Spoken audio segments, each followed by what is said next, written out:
stacked up again, the fighting, going in, boom, the shooting had started. Carrying your soldier away, see the blood dripping out of him? I mean, he was wounded. I mean, he was hurt.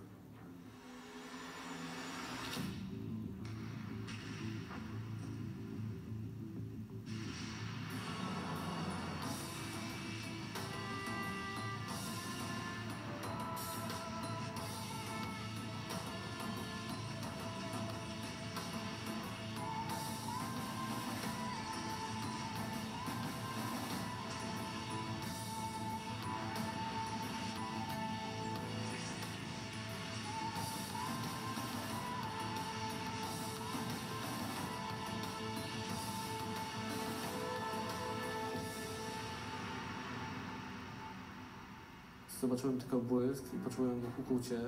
Pull a pin, took stance, and I threw my grenade and I landed it. Wczesny ranek, 11 września 2001 roku. Terroryści Al-Kaidy porywają 4 amerykańskie samoloty pasażerskie. 2 z nich wbijają się w wieżę World Trade Center. 3 niszczy część Pentagonu. Ostatni rozbija się na polach Pensylwanii. W atakach ginie prawie 3000 osób, w tym 6 Polaków. 4 tygodnie później amerykańskie i brytyjskie myśliwce niszczą pierwsze bazy talibów w Afganistanie. Polska przyłącza się do koalicji antyterrorystycznej. Od wiosny 2002 roku do baz w Afganistanie wyjechało 26 000 Polaków. 44 zginęło, 360 zostało ciężko rannych. Kiedy talibowie atakują Amerykę, Charlie jest początkującym fotoreporterem. Na sługuje policyjnego radia fotografuje miejskie wydarzenia głównie w nocy. I started working as a photojournalist in 2004. Before then I had worked as a documentary type of photographer on bigger sort of projects, but they were more in lines for like books, and it wasn't photojournalism. But one of my favorite photographers was James Nachtwey, and he's this incredible war photographer. And I read once that he had said... Sierżant Corey Lee Speck pochodzi z wojskowej rodziny. Dziadek był jednym z pierwszych żołnierzy elitarnej Navy SEALs. To jedne z najlepszych sił specjalnych.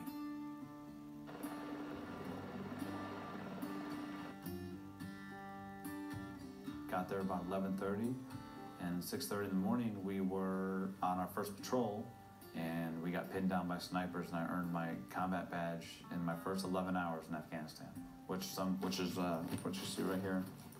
Some people will never earn that their whole military career. The first deployment, we're there, I think, a little over 10 months. 2008, I started photographing the New York National Guard as they trained to go to Afghanistan. I thought it was really important because the New York National Guard had members of this team, which was the 69th Infantry Division, had responded on September 11th. My second deployment was 10 months after I came home, and I was approached by one of our colonels here in the state of Georgia, who was a personal friend of mine, but also a commander, and he asked me to be a bodyguard for him. I'm just thankful for my boys. You know, they kept my ass out of the hole. All right, I'll say grace real quick for a food and we'll eat. So I thought, well, these guys who responded on September 11th were now going to where the plan was hatched. I was one out of 18 soldiers chosen out of the state of Georgia to go. The newspaper wasn't sending anybody. So I started covering them, photographing them on my own before they went, and then I was able to get an embed. Started covering the training of Afghan forces, and I spent close to 3 months in 2008 in southern Afghanistan. You drive around and you know you're there to help the people, but the people look at you and you have no idea whether they're friend or foe. I don't think you ever will know. It's unsettling. Your adrenaline's always going, and you're always like looking over your shoulder or trying to be watchful of everything around you. There was real tension with the Afghan soldiers, between the U.S. soldiers training them and the Afghan soldiers as they were trained. That became what was really, that summer and the following year, was what really became known as the blue on green, when the Afghans were killing the NATO mentors. He came, we were told that we were going to have a photojournalist with us, and of course a lot of people don't like that. Gets people in trouble sometimes. It was the 3rd Platoon of Delta Company, 48th Infantry Division. And like, these were the guys you wanted to be with. So I got to them. I arrived at the afternoon of September 9th, 2009, And I took a couple photographs of them as they were driving down the road and getting out and doing little patrols. He started riding along with us. We thought he was crazy. You know, he's got no guns, he's got nothing. You can't beat up the Taliban with a camera. Charlie od razu wpada w sidła tej wojny. Szybko poczuje jej smak. Jest 10 września 2009 roku. The next morning, we got up at like, I don't know, I want to say 5:36 in the morning. The lieutenant started planning this trip, this mission, which was a mission on a supply route, a secondary supply route that they called Old Florida. None of us really wanted to go. Charlie was not going to go. He told us he was going to stay behind and just get some sleep and work on some pictures that day. And we kind of kept bugging him, saying, "Come on, Charlie, come on, let's go." And he finally said, okay, and he got in the truck with us. We set out with 3 MRAPs, the big armored vehicles, with 14 U.S. soldiers, and then me, 15. So 15 Americans and about 45 Afghan National Army soldiers who were in pickups and Humvees. I believe 3 to 4 weeks prior to that, we were coming out of a village, and that village fired a rocket at us, and it went over the top of our truck, and they missed. And then they shot a little bit, and then they ran away. So we marked it on the map, and we wanted to come back and find out why that village was shooting at us. So we were just going to do what we call a presence patrol, where we drive in, just let you know that we're here, you know, we're not afraid, we're here, and we're kind of watching you. Very bumpy road. I would say we were on the road for maybe 30 minutes, where we got off what they call the hardball, and then into the dirt road, so from the pavement to the dirt road. And we were on a dirt road for, I don't know, 10, 15 minutes where the first shots were fired. We didn't know. That day they were having like a Taliban leader meeting, and there was a lot of bad folks in that town that day. And they thought we knew they were there. Within minutes, everybody dismounted from that MRAP. They jumped out, and it was next to what they call a wadi, which is like sort of a ditch that water runs through. The wadi was about, I'd say, 8 feet deep and maybe 10 feet wide. All of a sudden, mortars started dropping in on us, blowing up in the canal, blowing up around the trucks. I, at the time, was on the first truck on the 50 cal. I was a gunner on the top. I started identifying enemies, and I started firing. We made a lot of kill shots. It was like well directed. I remember at one point the lieutenant was on the radio, and I was next to him photographing him, and he was talking to his sergeant. He was calling in or doing, you know, what lieutenants do when the commander does when you're in a firefight. And a shot just went right between us, and it was like, whoa. Oh shit.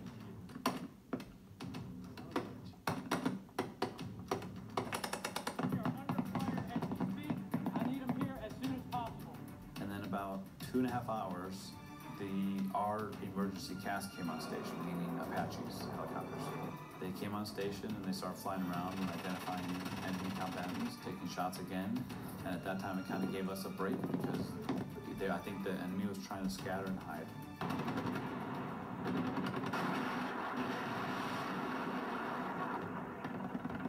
W 2007 roku wraz z moim batalionem udałem się na drugą zmianę ISAF Afganistan. Misja ta trwała 6,5 miesiąca. Następny wyjazd do Afganistanu rozpoczął się w 2009 roku, w maju. Nasze bazy rozlokowano w prowincjach Ghazni i Gardes. 5. zmiana liczy 1200 polskich żołnierzy. 5. zmiana charakteryzowała się dużą aktywnością talibów. Już od pierwszego dnia rozpoczęły się patrole, pojawiły się ostrzały, wpadaliśmy w zasadzki. Praktycznie nie było dnia bez kontaktu ogniowego, bez działania militarnego, bez wymiany ognia. Hey, be advised, go ahead and send that sit rep up to the Jock and Ghazni, over. They still keep calling for backup. At this point, I believe they had called, the Polish Quick Reaction Force was en route. Fox 06 Charlie, tu number 99. Otrzymali zadanie, udać się w miejsce. Victor Charlie, 519 045. Na wsparcie, Fox 06 Alpha. Był 10 września 2009 roku. Piękny dzień, świeci słońce. Gdzieś koło godziny 11 skłonił meldunek, że siły amerykańskie potrzebują pomocy. No i nasz pluton został właśnie skierowany, żeby tej pomocy udzielić Amerykanom. Z polskiej bazy wyrusza oddział QRF, Siły Szybkiego Reagowania. Pluton QRF-u składał się z 4 pojazdów i 35 żołnierzy. I taką właśnie siłą udaliśmy się na pomoc siłom amerykańskim. I mean, the Taliban just kept shooting and shooting and shooting. So there was concern was starting to grow because by 11 a.m. they were absolutely running out of ammunition on their heavy weapons. The heavy weapons are what keep the Taliban at bay. It's not so much the assault rifles, it's the 50 caliber, it's this machine grenade gun. That's what's keeping the Taliban at bay. That's what's preventing them from coming in. Hey, listen up! They're gonna use that smoke to mask their position behind a cloud wall. Over the radio, they're telling the lieutenant that the Taliban are squirting out on motorcycles. And like right at this time when the Apaches came in, it must have been 10-15 minutes later, the Polish Quick Reaction Force came in I think 3 armored vehicles, or what you guys called Rosamont. Dojechaliśmy, już widzieliśmy, że w sumie nie jest dobrze z tego względu, że podczas naszej trasy dojazdu widzieliśmy przylatujące już samoloty na miejscu już. Krążyły śmigłowce szturmowe, no i jeszcze widzieliśmy już płomienie, że coś się dzieje. And they had shown up, but they were on the other side of the canal. They couldn't figure out how to get onto our side.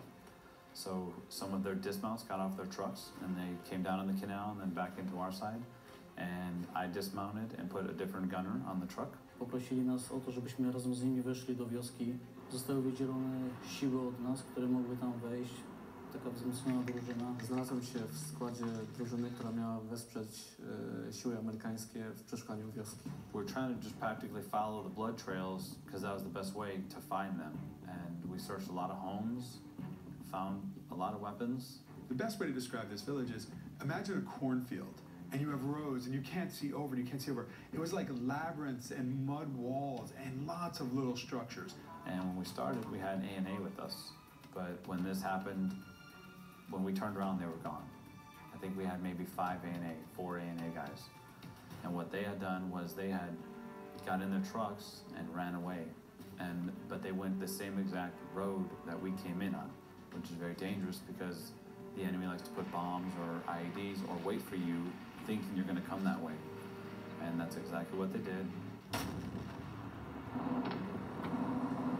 And they get a big IED and a bunch of guys died. They drive like it's like a big Ford Ranger kind of, and the whole truck was just blown up to, there was nothing left. As we're going in, you can see remnants of motorcycles that were shot by the Apaches. What were the remains of humans that you could barely tell were remains just splatted on the wall, like the Apache just chewed them up. Everybody's running into this village. 2 or 3 Apaches overhead, low, so they're loud. You have the Afghans, the US soldiers, Polish soldiers, all going in. And all of a sudden, everybody started spreading apart. Zaczęliśmy sprawdzać każde miejsce, skąd było zagrożenie, skąd wcześniej był ostrzał. Do tego dochodziły ślady krwi. Started to infill into the village and find people and do stuff. We got maybe 20 minutes worth walking into, and it was like they just rained down on top of us. There was Taliban everywhere shooting at us. They ambushed us. So you saw these, like, I can show you a photo. You saw like 5, 6, 7, 8 Polish soldiers stacked up against the door, a couple Afghan soldiers. And Corey and 3 of the Polish soldiers, maybe 4. I don't speak Polish, so it's very dangerous for me to operate with them. I can work near them, but not with them. I knew what they were doing. They were going to go in the house, so I decided to go. I ran down the side of the house, and I decided to take the back corner and watch the back of the house as rear security. Została drużyna podzielona na 2 ekipy. Jedna, która weszła do środka, a druga okrążyła budynek z drugiej strony. Jako pierwszy wchodził starszy szeregowy Piotr Marciniak do pomieszczenia, z którego otworzono ogień. It was very dangerous for the Polish soldiers. What I knew at that time was that I heard a lot of gunfire.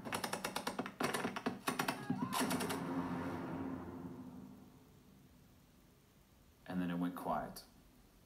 So my training told me that the Polish soldiers had taken the house and cleared it or killed whoever, and they were probably looking through the house, and then they were going to come out. So I waited, and what felt like a lifetime, I kept looking down the side of the building to where the Polish soldiers had made entry, but I couldn't see anybody moving. But it was quiet, so I didn't know what was going on. And then a little piece of the wall fell off the back of the house, and then another chunk, and then like a piece, I don't know, 2 feet wide, fell out. I turn, and there, to my left, poking out of the building, is a Taliban, full beard, aviator glasses, and like their turban type of thing, and he's firing AK. A Taliban guy stuck his head out the door, out the hole, and he stuck his head out and looked around, and then went back because he saw me. So now I knew that something wasn't right because the Taliban guy was still alive, but there was nobody shooting anymore. Dostaliśmy po radiu, że jeden z naszych został ranny. Wróciliśmy się do tego budynku. So Corey and 3 Polish soldiers go around the back of this mud compound, and behind the compound is a low wall. Motioned to him what I wanted to do. I told him I wanted to go around the back, you know, in Taliban, and I had a grenade launcher. I wanted to go around the back and just shoot a grenade in, and we could be done. Piloci śmigłowców prosili nas, żebyśmy się odsunęli od tego budynku i chcieli w sumie ten budynek zrównać z ziemią, ale nie pozwoliliśmy na to, bo cały czas jednak liczyliśmy, że foka żyje. At the same time, you know, it must only been about, man, they could have been 30 feet apart. At the same time, I see that your guy pop out, fire, and then I see your soldier, the Polish soldier, just flying backwards. Zobaczyłem tylko błysk i poczułem ukłucie. He got hit directly, and he flew back like in the movies. He flew in the air and landed on his back.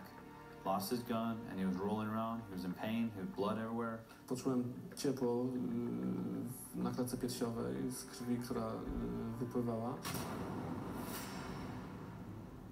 At the same time, I see your soldier just flying backwards, lands in a ditch next to Corey.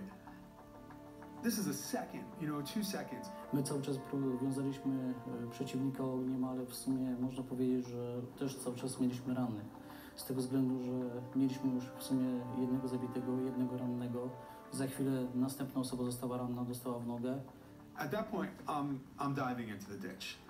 I hit the ditch. I see your soldier covered in blood, and he's screaming.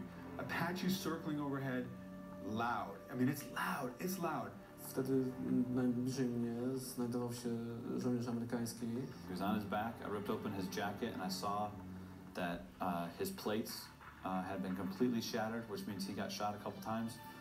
And then I found his wound.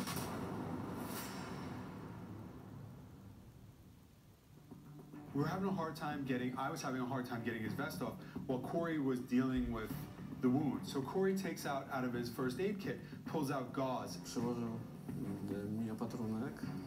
Traciłem nadzieję, że z tego wyjdę.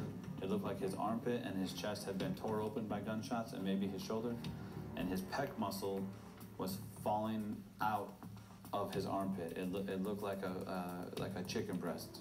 There's a serious communication issue. So Corey's yelling to your other 3 soldiers who are low against the wall. They don't know if the Taliban guy's above them, so they're like covered.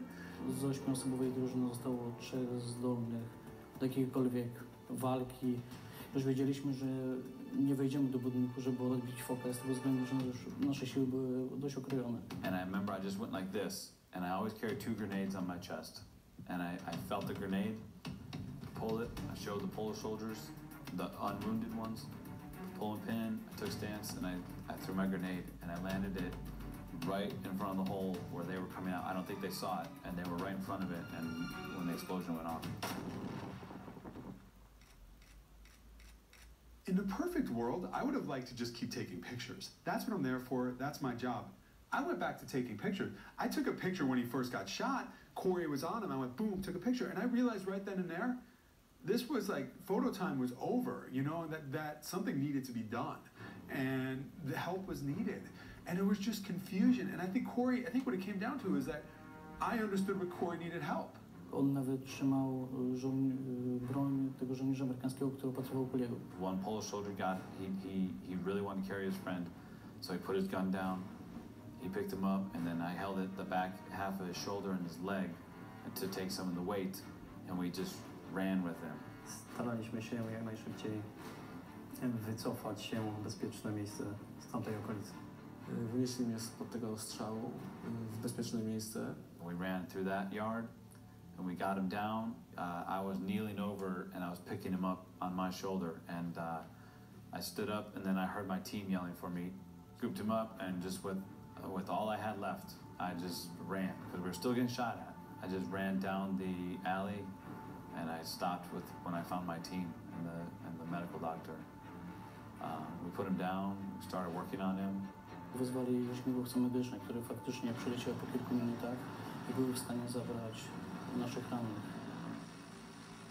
Trafiliśmy na dość mocną ekipę, która naprawdę była dobrze wyposażona, dobrze wyszkolona i myślę, że ludzie, którzy już wiedzą, że nie wyjdą, że nie przeżyją, że po prostu są w jakimś okrążeniu, walczą już do końca i tacy ludzie się nie poddają.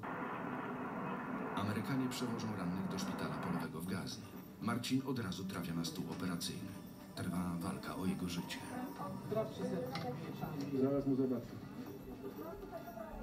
Pani porucznik poinformowała mnie, że wszystko jest dobrze, że wyszedłem z tego. Niestety nie udało im się wyciągnąć kuli, że kula została blisko kręgosłupa i że raczej będzie tak, że będę musiał żyć z tą kulą w ciele. Też dowiedziałem się, że dostałem w rękę, bo przy całej akcji nawet nie czułem tego, że ręka też była postrzelona. Marcin jest w ciężkim stanie.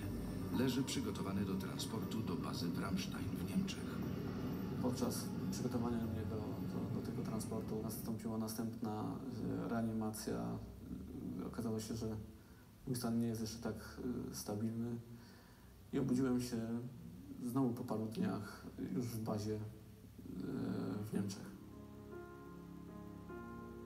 Corey saved his life. Corey saved everybody's life when he threw that grenade. Everybody back there, including myself, we would have gotten...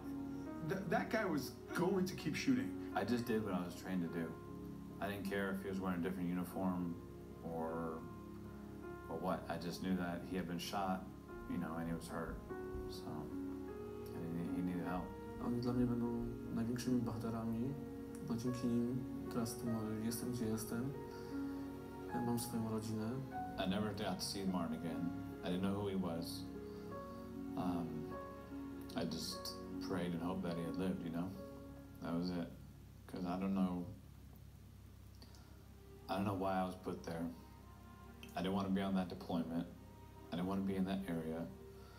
And that day, I just happened to be the first guy in, and he was right there next to me. And when I went around the corner, maybe if Martin wasn't standing there, it would have been me.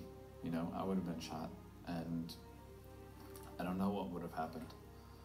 So I think, I think God put me there for a reason. Do Polski wróciłem w październiku 2009 roku. After I sat down, after about 2 hours before the whole firefight was done, I had sat down and I was drinking water and something hit my water bottle. And I didn't know what it was. And when I looked down, I still had the grenade pin that was stuck on my finger from putting it on my glove and pulling the grenade. And I never let it go. And it saved my life. It saved his life too. So, you know, I've worn that for the rest of my military career. So.